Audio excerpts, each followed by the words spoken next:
What's happening, people? It's Wednesday. It's March 27th.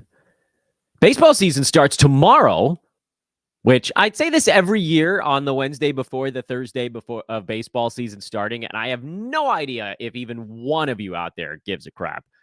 But I do. I don't play fantasy baseball. I just like baseball. I like watching it. I like watching it as a fan. I worked in minor league baseball for a decade as a play-by-play broadcaster and assistant general manager. I just have a lot of connections to baseball. And it was the first, believe it or not, it was actually the first sport that I fell in love with as a kid. My mom, everybody assumes that like kids who love sports get it from their dads, which is not actually the case. My mom is the big sports nut of my two parents. My dad, may he rest in peace, was the most neurotic sports fan of all time. I've never met anybody as neurotic as my father about sports. And so, okay, example of how my father's neuroses. My dad used to tape. He really only cared about UCLA, so he went to undergrad. He really only cared about UCLA sports, and he would tape UCLA basketball and football games, not to necessarily watch them later, but to check the score on however whatever year it was. You figure out how you check the score, newspaper, end of night sports recap on ABC or whatever. And if his team won, then he would go back and watch it. If they lost, he wouldn't even watch it. Wouldn't even go back and watch. He wanted to know how the game ended before watching it to spare him the fear of sitting through a close loss. Anyway, so my dad traveled a bunch when I was a little kid. So I was mostly at home with my mom during those years. And you couldn't buy tickets online. This was like the mid to late 80s. So she found this at Dodger Stadium, they used to sell tickets to the game at little stands in the parking lot. And she found one. There was like this little, all kind of secret one that never had a line. You could always just go there and talk to the person forever and figure out all the stuff. And she'd buy these she'd pick, 4 or 5 games throughout the season, and we'd sit way up. I don't know if any of you guys have been to Dodger Stadium, but there is an upper deck at that joint that is just like you're scraping the frickin' clouds. And when I was a kid, it was like $4 to sit up there. Now it's like 45 or 50 to sit in these crap seats that are so high up. And we'd go to a handful of games every year. So I fell in love with baseball first because it was more affordable. And my mom actually loves baseball and basketball too, but we didn't go to that many basketball games. And you guys heard we talked about it with Ryan Ward on the show from earlier this week. I fell in love with basketball when I was like 10, 11. That's when I started to care about hoops. So baseball was always a thing. And so this day before opening day for baseball is actually a very exciting day for me. I love it. Tomorrow gets rolling. Games all day. It's going to be a blast. So happy almost baseball day. And a happy fantasy NBA day to you all. NBA Today, Fantasy NBA Today day. I'm Dan Besbris. This is a Sports Ethos presentation. Fun show today. We got a visit from the doctor, Hall of Famer Steve Alexander. That's coming up here in about 45 seconds. He and I are doing battle in the 30 Deep Finals. The original 30 Deep. The industry titans of fantasy basketball from the last 25 years of fantasy basketball. I can't believe they let me into this thing, but now I think I've kind of made an impact. I've made the finals 2 years in a row, and I'm almost definitely going to get my butt waxed in the finals 2 years in a row. First by Panda here from Ethos. The beatdown came from inside the building, and this year I'm going to get clubbed by Steve Alexander. I know, the indignity of it all. I got to win one. And then we'll go over yesterday's card, which is a pretty short one. Couple pieces of news today before we get to our chat with Dr. A. Mitchell Robinson has been upgraded to questionable and is expected to play for the New York Knickerbockers this evening as they take on the Raptors in Toronto. What we don't know is what the ramp up is going to look like. And we might get that information as today unfurls a little bit. My expectation would be for a guy who's been out for almost the entire season with a brutal ankle situation is that they're probably not going to be pushing him too hard. My guess would be 12 to 16 minutes here in this first game back. So if you're thinking about doing something on the head-to-head side, I wouldn't, unless a very weird situation arises. In that, like, I have one team where I have Mitchell Robinson stashed in an IL spot and have for a very long time. And if someone else gets ruled out in the middle of today, then, I might as well just drop that guy and put Robinson in my lineup because, like, you don't want to take a zero. Otherwise, it's not like you're doing something. You're not picking him up in head-to-head. Roto, I think you can make a pretty good case to stash Mitch Rob because he was the starter before he went down. And I have every reason to believe that that's the end goal for them, is to get him back to that point. And frankly, 24, 25 minutes of Robinson is enough for him to make an impact on the fantasy side. And that could very well happen over the next 7 to 10 days. I don't know how slowly they're going to bring him along. For the Knicks, they have a back-to-back Thursday, Friday next week, and Thursday, Friday of the very last week. He almost definitely won't play in that back-to-back, or half of it, I should say. So let's say, 15-ish minutes today, then like 18, then 18 maybe again, then 20, and then 22 and one half of that back-to-back. So maybe you get like 4 or 5 pretty good center games out of him on the Roto side, and I think that's probably worth it. The other news of the morning. This is a great morning for guys coming back. Donovan Mitchell is expected to be back on Friday for the Cavaliers. So the Karis LeVert experience is basically over. Milk one more game out of him. And if it's head-to-head, you probably just have to ride it out. But Roto, this is your last chance there. Drew Holiday is, he practiced. I think the hope is that he'll be back by tomorrow for the Celtics. We don't know for sure, but if he was at practice, then you'd think he's probably coming back. Celtics can rest guys if they want, but they don't have another back-to-back until that last week, Thursday, Friday. Right now, starting tomorrow, they go every other day through Tuesday, April 9th. So, and they weren't resting guys in the non-back-to-backs before this. So with Holiday, it's an actual real injury. If he comes back, Peyton Pritchard is probably done, although I guess we have to wait and see if Derek White is back also. So good news on Drew Holiday, good news on Donovan Mitchell, good news on Mitchell Robinson. Larry Markin is expected to play again for Utah. He played in their last one, but there's always a question mark there. So really good news. On the injury front, a lot of guys coming back. And with that, this feels a great time for me to once again try out this technique I've just figured out how to do, which is to drop a pre-recorded video into a live video. So let's sit tight here and let me figure this out.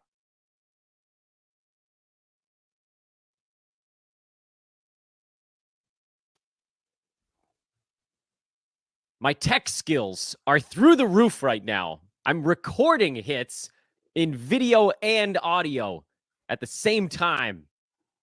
Although I think I may have actually forgotten to turn on the audio part of the recording. Now I'm recording in video and audio at the same time. I can do this. Really, I can.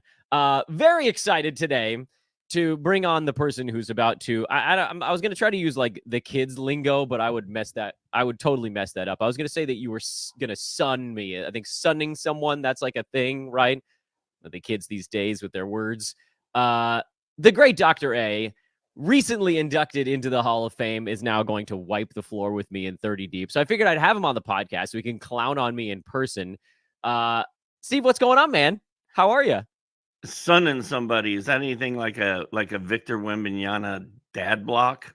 I think probably something where he just stands there and doesn't jump, and a guard tries to throw it up over him, and he just grabs it and takes off. It looks like a dad with his 5-year-old at the playground. That is, I hadn't heard it called that. That's absolutely brilliant and wonderful. Yeah, because that's like, as a whopping 5'8" adult, that's the only person that I can do that to is my 7-year-old son. That's what it's like watching Wemby guard a guy that's like 5'11" or 6'2". Yeah, or even like some of these 6'6", 6'7" guys for him. It's out of control. But I'm going to need Wemby to continue to rest for you, if that's okay. Just can I like submit that to HR for approval? Can we get Wemby to sit one more ball game? I don't want to talk about that. I'm It's my only hope. So So yeah, first of all, before we get into 30 deep, do you have any idea what this is? That is a very large stack of papers, and I'm assuming it's just people that want your autograph for the Hall of Fame. Well, those are brackets?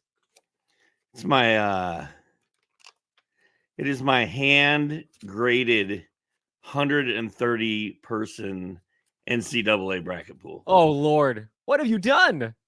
Dr. A, what have you done with yourself? Literally the dumbest thing I've ever done.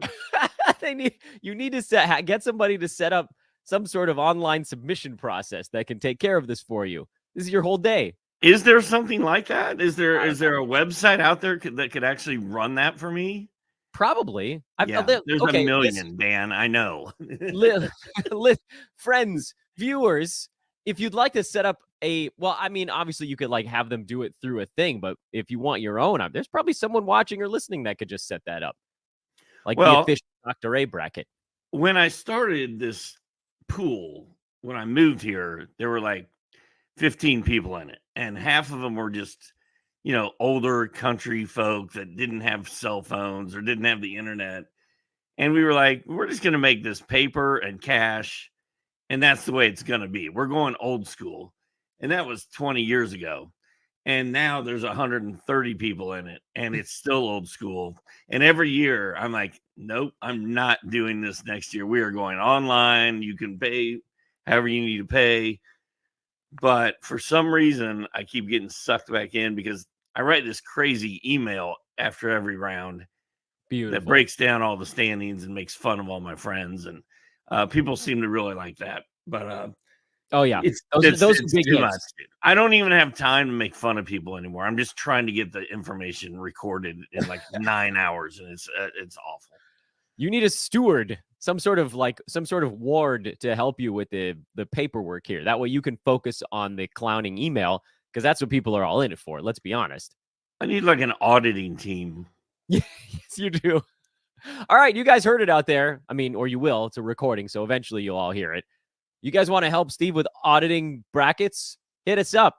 I bet you we get somebody to come out of the woodwork here and help. Nah, it's too late. We're down to the nitty gritty. It's easy grading now, man. It's that Thursday, Friday initial hit. That's the one. That's the one, man. That's the one where this is insurmountable amount of work. But I did it. Yeah, there goes your midday nap, man. You're cooked. I'm still recovering from grading all night Friday to Saturday. Yeah. All right, let's talk 30 deep. Let's talk 30 deep. Talking to, of course, the great Dr. A, at Dr. A with a K in there, if you're looking for him on social media. Steve, you somehow drafted just this team. Like, it's very hard. I feel like I need to backtrack a little bit. So first of all, 30 Deep is the original mega industry 30-team fantasy league. It's been hosted for Outlaw. You and Brew started this one. Like, I think Brewski and I started this league together in like 2006, something like that. And it's got all the heavyweights from the last 20 to 30 years of fantasy basketball. I'm very fortunate that I was allowed into this thing. I think somebody dropped out like 6 years ago, and I was able to sneak their spot. So good for me. I've now made the finals in 2 consecutive years. I lost to Mike Passador, fellow sports ethosian, last year. And now I'm most likely going to get my ass kicked by you this season. The thing about 30 Deep, before we talk about what you and I are staring down here, is that and people that haven't played a 30-team league probably don't have this sort of feeling in the back of their head yet. But once you get past the 5th or 6th round, you're sort of debating between whether or not you take some sort of wild long shot or someone where you're like, oh, I think this guy's going to play like 22 minutes a ball game and like get 80 games under their belt and just see if I can kind of plug in a thing. And now here at the end of the year, all of a sudden, your Richaun Holmes and your Peyton Pritchard are each playing full starters minutes right at 30 deep playoff time. Your team was already a top seed before those guys started doing anything. How on earth, what hope do I even have to win 2 out of 3 weeks from you? Like, my only hope is that Wembanyama misses the entire week, I think. Well, I mean, Cam Thomas and Wembanyama. Well, let's talk about our teams. Sure. So my backcourt turned out to be really, really strong. I got De'Aaron Fox. It was like my second pick, I think, after Wembanyama. I think I took Wembanyama at 16. I ended up with De'Aaron Fox, and then I got Kobe White late. Like, I don't have draft results pulled up, but like something like 120th, 130th.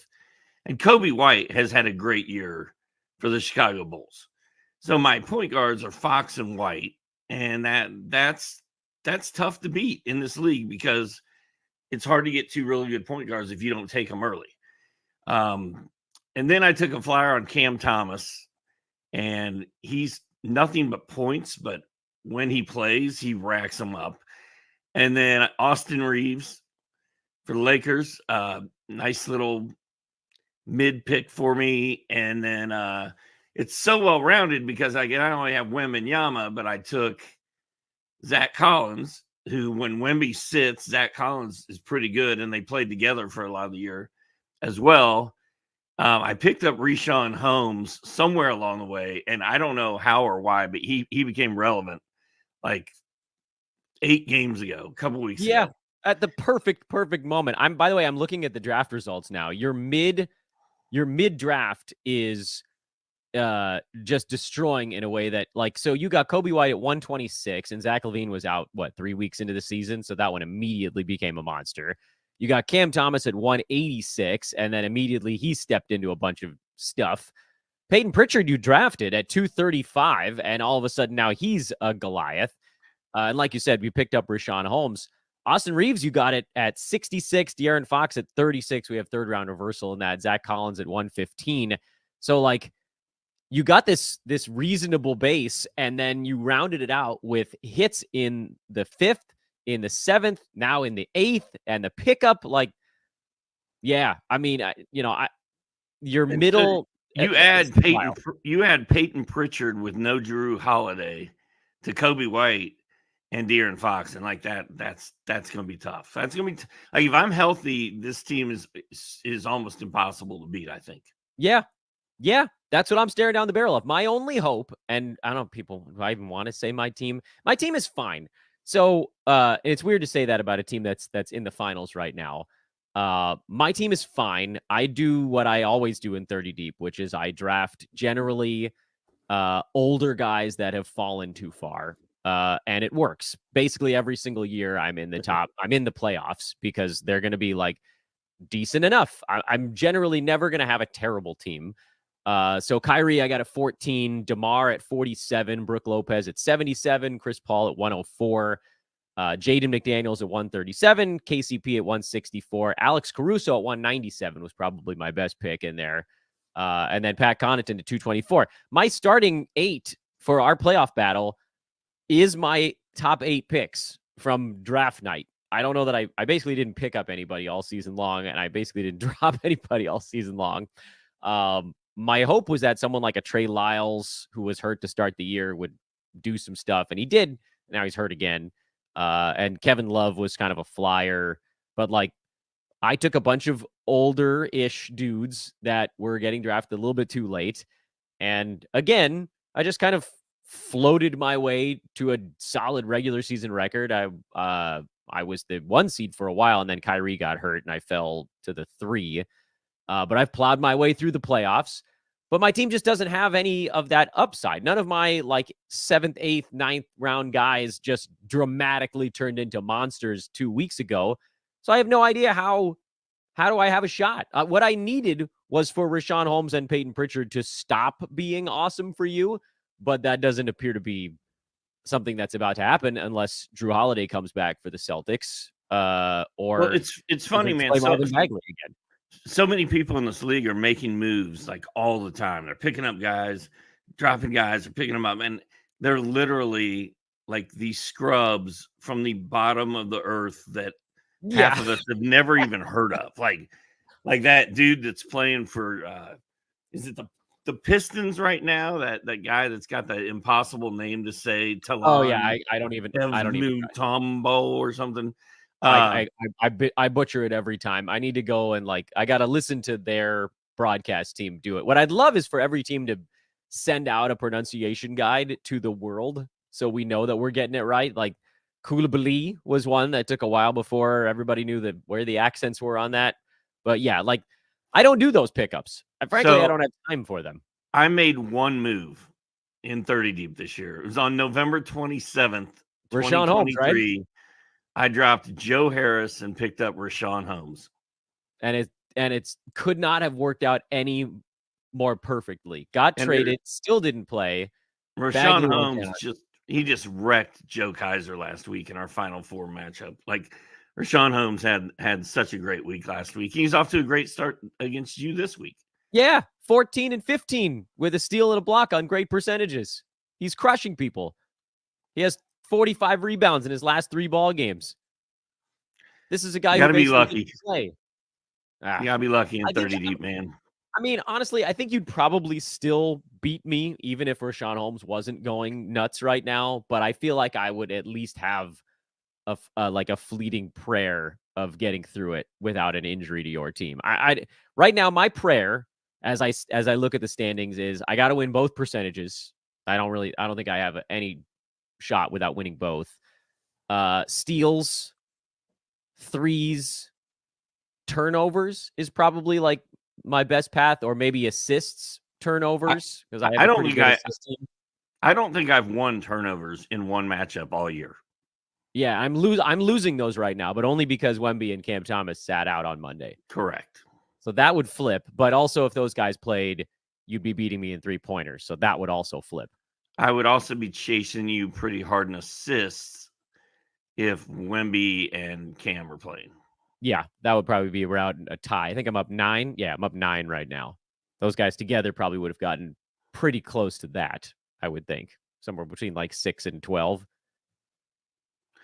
Yeah, and on paper, man, it looks like I'm going to beat you. But, Wemby still has a big red cross by his name. Cam Thomas has a big red cross by his name. And I'll tell you what, though, talking about Wemby, I mean, are people sick of hearing about Wemby yet? Has he jumped the shark like Caitlin Clark or Dion or Kelsey and Taylor Swift? I don't think he's there yet. No. But the thing about Wemby is I took him with my first or second pick in almost every league I drafted this year. It was one of those things where it was like me and Ellie De La Cruz in baseball this year. Like, I don't care who is in the league and what else is happening. This dude's going to be on my team. And that was my Wemby this year. And he carried this team all the way here. And he had help. I mean, it's a well-rounded, healthy, good team. But Wemby, I will take him with the number 1 pick in every draft I'm in next year. I don't care. I got him at 25 this year. And you'd go number 1 next year. I will take him number 1, yes. Yeah, I don't think you're alone. Any league. I will take him over Jokic. I will take him over Sabonis. I will take him over SGA. I'll take him over Luka. I feel like we're building a green eggs and ham poem right now. Can we do this? Would you take him over Luka? Would you take him over? I'll figure out a rhyme. I wasn't ready for it there. No, yes, you are correct. I will take him. I will take him over anyone, Sam. I am. Yeah, that's beautiful. All right, Doc, before I let you go, silly season stuff. Besides Richaun Holmes, is there anything you're looking at here over these last 2 and change weeks of basketball that hasn't already shaken itself out? I know it's a big open-ended question, and the answer might be F that. But is there any way to really prepare for what we've seen, particularly out of places like Memphis, although now they got Bane and back, or Portland, where they're going full like G League roster now? Anything else to do at this point besides just react and set your lineups like 12 seconds before the game start? Yeah, you just got to watch the news feed. You got to watch the wire. Luka was a game time call last night. I panicked. I went SGA in my DFS lineups instead, and then beefed up a little bit with Keegan, but Murray, it didn't really work out. But yeah, anytime a player on a good team is playing in a back-to-back, you have to be very worried about it. because Denver and Boston have no reason to run their guys out there every night. They are done. They're at home. They are coasting. They're better than everybody else. Jokic is gonna sit out some games. MPJ is gonna sit out some games. Jamal Murray's already missed a couple. Boston's gonna sit 2 guys every night the rest of the way, I think. This Delano Banton kid in Portland, I picked him up like a month ago in a couple leagues, and he's like the silly season superhero at this point. Like he might be the silly season MVP. He's been so freaking good. And then the other thing about this season that strikes me is, who knew that Dante DiVincenzo and Grayson Allen were not only going to be ballers and like impact players and championship winning caliber fantasy players, but has anybody ever seen those two alone in the same room together? Like, are they the same dude? It's just a Just for Men hairstyle away between the two of them. Yeah, and they're both just white ballers. I mean, I don't know, man. I can't get my head around the fact that Grayson Allen has been so good all year, even playing in that stacked lineup. And then DiVincenzo has had these explosions and has been worth having all year. The next team that we might see unleash a load of unknowns that might be worth picking up might be Washington. I don't know, but it seems like the shutdown thing is not as prevalent as it once was. Like the fact Desmond Bain and Jaren Jackson Jr. are playing basketball right now boggles my mind. Yeah, that's kind of nice because Memphis had a stretch there where everybody was gone, but now they've sort of pivoted back into a more reliable lineup in the last week and a half or something like that. So it was almost like they had their silly season February to early March instead of late March to early April. It's very weird. I mean, at least a lot of head-to-head leagues, if you end them 3-4 weeks in advance, you dodge a lot of this stuff. That I think the thing that drives everybody nuts is like, what you talked about with Boston and Denver, the teams that are up near the top that are now resting superstars, where it's much more clear. And Drew Holiday might actually be hurt in Boston, so I don't want to take that one off the table. But everybody else is skipping a game. You and I also have a lot of work left to do because we're going all the way to the end of the season with this thing. We have this week plus 2 more weeks of facing each other, and we don't have a lot of options on our bench to play. And it's a weekly lineup league, so you got to set it on Monday night and then let it go. And everybody could sit out that last week for both of our teams. So who knows what's going to happen? But I do know that it's an honor and a privilege to be in the finals with you. And I likewise wish you luck. And if I get beat by you, I get beat by you. And if I don't win my second 30 deep title, I may never recover from it, but at least I'm in the GD Hall of Fame. So whatever. Damn right. Well, I think you've got this one in the bag. I think I'm set to be the always a bridesmaid of 30 deep, losing in the finals 2 consecutive years. I don't know. Has anybody done that in the 30 deep history? Probably. It's an ignominious, am I using that right, honor for me to have? 2 people have won it twice. Stroup and Mike Gallagher both won twice. Gallagher won it in back-to-back years, so he was in the finals back-to-back years. But you, I think, are the only non-winner to be in the finals back-to-back years. I bet you Kamla has done that. I bet you Kamla's always good at 30 deep. You and him both have a good way of drafting 30 deep teams. Yeah, I got to get over the hump, though, man. I need some luck. It may not, that last week, the silliest of the weeks might not matter if you just smoke me 2 weeks in a row here, and then you don't have to think about it. But I will continue to watch. I will continue to pray, and I will continue to hope that I get a monster game tonight out of, I don't know. Is Chris Paul going to get more than 22 minutes for my team? My team's going the wrong way at the wrong time. It sounds stupid, but if Wemby plays, I don't know how you're going to beat me. If Wemby just checks out, I mean, he's already won the Rookie of the Year. He plays for Greg Popovich. He's got a bum ankle. If he just sits, if they shut him down, we got a battle. Yeah, that's my hope. I'll be watching The Wire, and I can't say that I'm rooting for Wemby not to play, but I'm kind of rooting for Wemby. No, that's rule number one about fantasy basketball, dude. You never root for injuries to your opponents. No, you do not. You'll be punished the for karma comes back tenfold, and then it's a long way out of that hole. You don't want to root for injuries, but no injury. Just like a day where he's still under the weather. If they want to shut him down, I mean, I wouldn't be opposed to it. That's not rooting for an injury. That's just being real. Yeah, just like stuck in the snow or something. Aren't they in Utah or something like that? I don't know if it's snowing there right now, but just late getting to the arena, benched until the second half, little.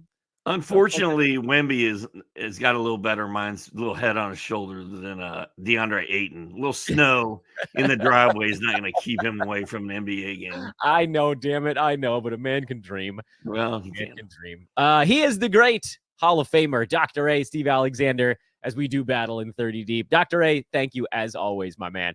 Hey, good to talk to you. I'll see you later. And that was the great Dr. A, Docktora on Twitter. Dr. A. Make sure you're spelling it right if you're going and finding the man. You guys have already found him. Who the hell am I kidding? But whatever. Maybe there's one of you out there that hasn't. Let's segue now into talking about yesterday's card. Quickly, a reminder to please follow. Many of you are watching on social media right now. It's at Dan Vespers on Twitter. Like, rate, and subscribe. I like to try to do these shows as if there is one new listener every single day. So if it's you, hi, welcome. It's really nice. It's a pleasure to have you around. Let's talk fantasy basketball. Let's talk box score. Golden State whipped Miami pretty good yesterday. They did not have Jimmy Butler, and that played a role. Klay Thompson back into the starting five. Did that have anything to do with Trace Jackson Davis being out? I'm going to say probably not. I think Brandon Podziemski, they feel like he's kind of hitting a little bit of a wall, and Klay's been getting his legs underneath him here second half of the season, kind of like last year, really. So I'm going to assume that this continues. Trace Jackson Davis, who, again, did not play, is someone you probably hold on to if you need big man stats and you can weather the free throw issue. He is, probably a little bit in that stat hunting department where you know what you're getting, and you're getting a few that are very, very good, and you just have to be okay with the stuff that's not. But Andrew Wiggins is the other question mark. He's been very reliably in that 13 to 17 points and 4 to 7 rebounds. They just happen to kind of come together with a better ball game here. 17-7, 2 blocks on good percentages. I still think he's more of a 100 to 150 range guy where you play Wiggins if you need points, a few boards, and a couple of defensive stats, and don't mind what he typically does to your percentages. Draymond, punt points guy. Kuminga, yeah, I mean, we've got his issues as well. Chris Paul has been trending down here lately. I'm going to call him a soft hold, but he's not we're at so close to the end of the year that you're not risking very much if you do end up dropping him for somebody doing more. I'm okay with it, but I'm going to hang on a little bit longer. As far as the Heat go, this game was a blowout, so the minutes are a little bit kooky, and then no Jimmy Butler left the minutes also a little bit strange. Adebayo played 39 minutes because the game didn't really get out of hand until the end. But, I mean, you can look at the rest of it. Rozier, Adebayo, those are the two safe ones. Typically, when Butler's out, Jaime Jaquez Jr. has been good enough. He was not in this ball game, but if Butler misses another one, I would probably consider Jaquez as a stream. Haywood Highsmith, no. Caleb Martin, head-to-head, maybe. If you're looking at a scheduling spot, Heat schedule is nothing fantastic. It plays, Friday, Sunday to finish off this week, so not particularly good. So this isn't really a team where you want to do a whole lot of dumpster diving right now because the schedule stinks. And because no Duncan Robinson means that the most obvious stream pickup isn't even there. Lakers Bucks. I will never forgive myself for one decision on this game. This is where you all have to say, what decision was that, Dan? It was the decision not the decision to record the game. I do that plenty because typically I record some of the ball game and then watch the rest of it once my kids go to sleep. But the decision to only set the recording to go 15 minutes past the scheduled recording time, because this ball game went 30 minutes beyond the end of the scheduled recording time. A wild double overtime, 19-point comeback win for the Lakers. They were down 19 with 8 minutes to go That was really something. Austin Reaves was right in the middle of it. Monster fourth quarter. He was everywhere, hitting clutch shots, defending. Some in the water, man, woke him up. It was nice to see Reaves fighting on defense, too. That has not been something we've seen from the Lakers all season long. LeBron was out, so you knew Rui Hachimura would have a slightly bigger ball game. He did with 16 and 14. I thought you might get a better game from Spencer Dinwiddie, but he sort of cashed in all of his shooting chips in the previous one. What I don't know, and the reason I bring up all of these names, is who the hell is going to play for the Lakers tonight on their back-to-back in Memphis, which, not the world's easiest back-to-back here. Milwaukee to Memphis is not a super long flight, but, they got out late. It's not like the game is super late or anything like that. You're traveling ever so slightly east, ever so slightly, not by a ton, but by some. And then, Anthony Davis played 52 minutes. D'Lo played 50. Austin Reaves played 48 minutes. Dinwiddie 42. Anthony Davis was playing through a little bit of a sore knee late in this ball game. I think he got undercut a tad on a jumper. So I have no idea who's going to play for the Lakers, other than we're pretty sure LeBron will be back for this one. And it's not like they can just take an L right now. The Lakers need wins, because what with the other stuff going on in the Western Conference around them, the Warriors have been losing lately, so they've opened up a little bit of a gap between the 9 and the 10 spots. The Suns have the hardest schedule in the NBA, and they're only up 2 games on the Lakers. The Kings got blistered by a Mavs team that now moves a game up. And they play each other again in a couple of nights. So you got this. I didn't think there was any chance the Lakers had an opening to get to the 6th seed. Because, again, look, they don't have the tiebreaker with the Kings, so that's a big part of it. But all of a sudden now, they're, sniffing it. And more than anything, they'd love to get into the 7-8 instead of the 9-10, because at least it would give any of those teams, Kings, Suns, Lakers, Warriors, even if you want to extend it up to Mavs, it gives any of those teams an opportunity to lose twice before getting punted out of the playoffs, as opposed to, right now, Lakers, Warriors play in that 9-10 game. Whoever loses, that's it. At least the Kings and the Suns, if you lose that battle right now, you play the team from the 9-10 bracket. Those teams got to win a couple to get through. So that's a big, the 7-8 is a big jump from the 9-10. And then the 6 is obviously another gigantic jump from the 7-8. But I think the Lakers are looking at the Suns' schedule and thinking, man, we got a shot to outplay this team by 2 games, but we can't afford to lose any. So if anyone can go for the Lakers, I would expect them to go. But this is, you're asking a ton off of 50-plus minutes the previous night. That risks an injury. So if somebody's out, you might get another good one out of Hachimura. You might get another serviceable one out of Dinwiddie. And I would just sort of keep that on your front burner as the streaming spot to watch for the night. For the Buccos, Bobby Portis played 30 minutes. He's been pretty good lately, but, look, he and Malik Beasley are both going to trend down here with Giannis and Middleton each playing, and the Bucks not having a back-to-back this week. They do have one early next week, so you might get sort of like a one-game pop from Beasley, and I know he was better in this ball game. Oops, and I just realized that I forgot to start the recording back up. That's problematic, so we're going to have to download this and digitize it. Oh, nuts. There's no hope, ladies and gentlemen. There's no hope. Oh, that was a mistake. So yes, obviously you're going to hold those guys through this week, but then just keep an eye on stuff for next week. Brook Lopez, blocks are way down. Bucks have changed the way they play defense, but it's not like you're going to do anything with him. He's still their starting center, and he still has that big-time blocks upside, but it's going to be probably not a great end of the season for Brook, and something to very much keep in mind for next year.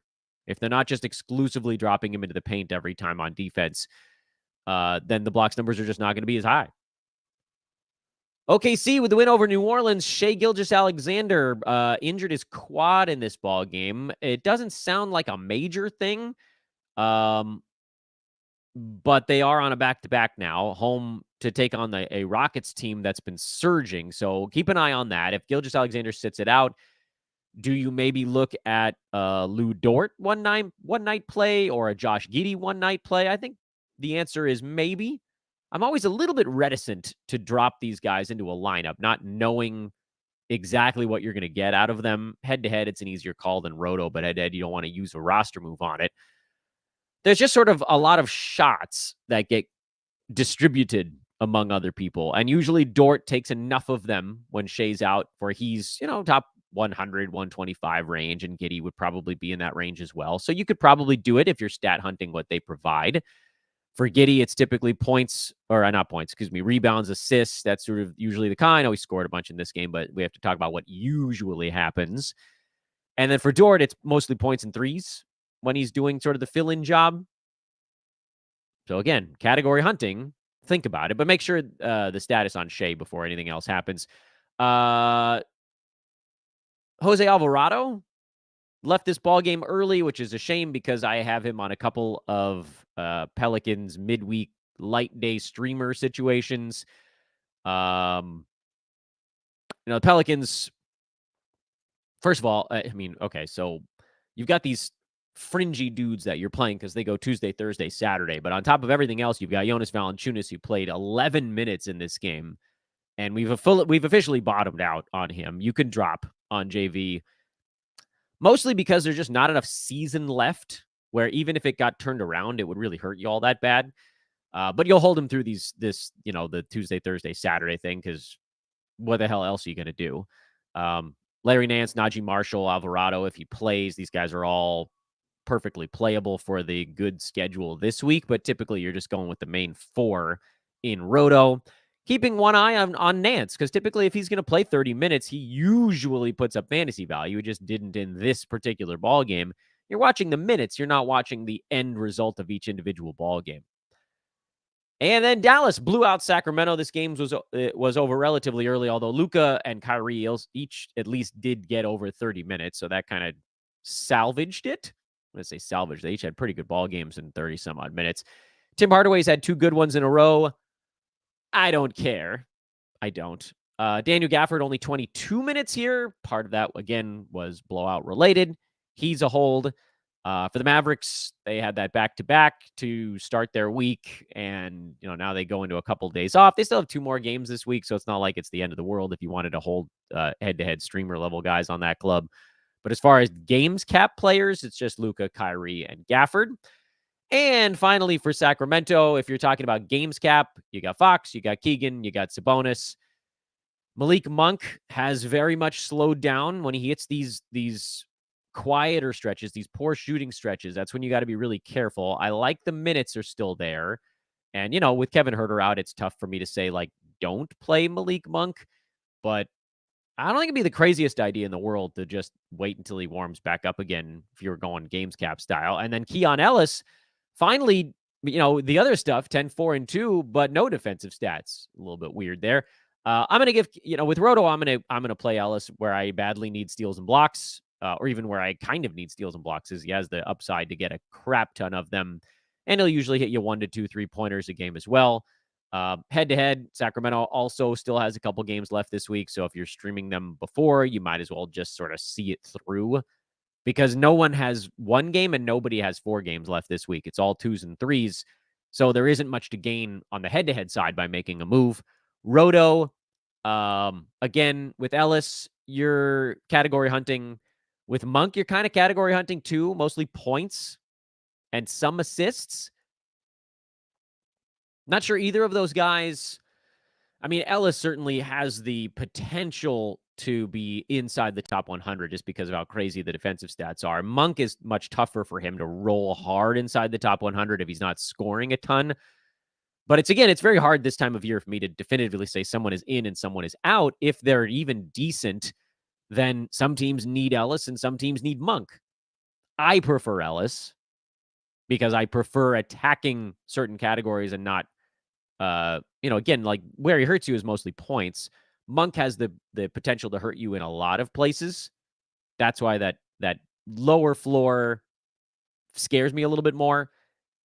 But again, either way, there are plenty of opportunities for both of these guys to be relevant, and Monk has been pretty good for long stretches this year. He's just in a little bit of a slump right now. I don't know. Hopefully that made sense. Those that are listening after the fact, going to take me a minute to get this thing edited down because I forgot to record the audio. What a dummy. If you have streaming questions, we will answer them on our streaming show a little bit later on today. And I think I can finally promise that the streaming show is going to be quick because this is a terrible day to make roster moves. How's that for a great teaser for our streaming show? That'll be probably a 10 to 15 minute real quick burst right after lunch Pacific time. But for now, we take our leave. Please remember, if you're not new, like, rate, subscribe, please, especially this time of year. Want to make sure that I can get my claws into you, all of you, so you come around and hang out with me again next year. Big thank you to Dr. A, the man, the legend, a true legend of fantasy basketball. That term gets thrown around. Dr. A's a legend. He's in the frickin' Hall of Fame. Quick check of the chat room before we wrap this thing up. I'm not going to do a ton of questions here. Is it safe to play Al Horford from now for Thursday and Saturday? So if you're talking about against a games cap, the answer is I don't really know because it sounds like Drew Holiday might be back. And if Derek White's back also, then that pushes Horford back to his sixth man role, which isn't bad. You know, he's 100 to 150 range as the sixth man, as opposed to top 60 as a starter. So safe, no, but, worst case scenario, he's still, top 140-ish range. So not awful. Some notes on Dr. A. Johnny writes, one of the first Fantasy Hoops columnists I followed, a legend. Please ask him if his son is still in the Navy. Oh, I'm sorry, buddy. So this was actually a recorded segment that I just played. Might have tricked a few of you guys because I threw it up like it was happening live. So I didn't have a chance to ask him questions in real time. So apologies on that front. Dr. A, Hall of Famer, hope you and your family are doing well. Much love and respect from Indo. Awesome. Thanks, bud. Great stuff, Dan. I follow Dr. A and Rick Kamela's show. The OGs. That's right. Kamela is also a legend. Is Wemby playing today? We don't know yet. Injury news is coming out like every 12 minutes right now, so you just stay glued to it and you'll get it. Even since our stuff at the beginning of the show, Wemby did participate in shoot-around, but he remains questionable. Jonathan Kuminga's questionable. Jaden Ivey got downgraded to questionable. Jalen Duren got listed as available, so he got upgraded. Trace Jackson-Davis is questionable. Marcus Sasser just got upgraded to probable with an illness. And this is going to be happening all day. So just watch the injury, watch the wire. It's going to be straight and nutso. Dan, do you think hitting on all your late round flyers is more important than getting the optimal first few rounds since they're kind of similar up there? Great question, Steve. No. In 30 deep, the answer is all of it is extraordinarily important. You're just not going to win unless most of your stuff is working. In like a typical redraft 12-teamer, not screwing up your first few picks is, in my opinion, the most important part. Because if you don't get a good first and second rounder, there's very few ways to make up for that. Getting some nice hits in the 5th, 6th round range, that's also very helpful. But those would only cover up part of a disastrous first rounder. And then, if you get a flyer in the 13th round that turns out awesome, that's great. But if you had a bad first rounder, it almost doesn't matter. Your season's just cooked. Do you think Mitch Rob has a better chance of being a league winner or a big trap? I'm going to go big trap, my friends. I think he's going to come along slowly. Is there a Marcus Smart timeline? Nope. Need to drop one between Alvarado, Najee Marshall, and Larry Nance. Well, it's probably Alvarado since he got lightly injured. Anyway, we'll see. Anyway, come on back around, everybody. We can talk some streaming a little bit later on. Again, I think it'll be quick today because there isn't a whole lot going on that front, but you never know. Thanks for watching. Thanks for listening. Shout out again, Dr. A, DOCKTORA on social media. The legend, the myth. He's the man, and he's going to kick my butt. Oh, well. Better to be destroyed by a legend. I don't know. All right, see you guys later.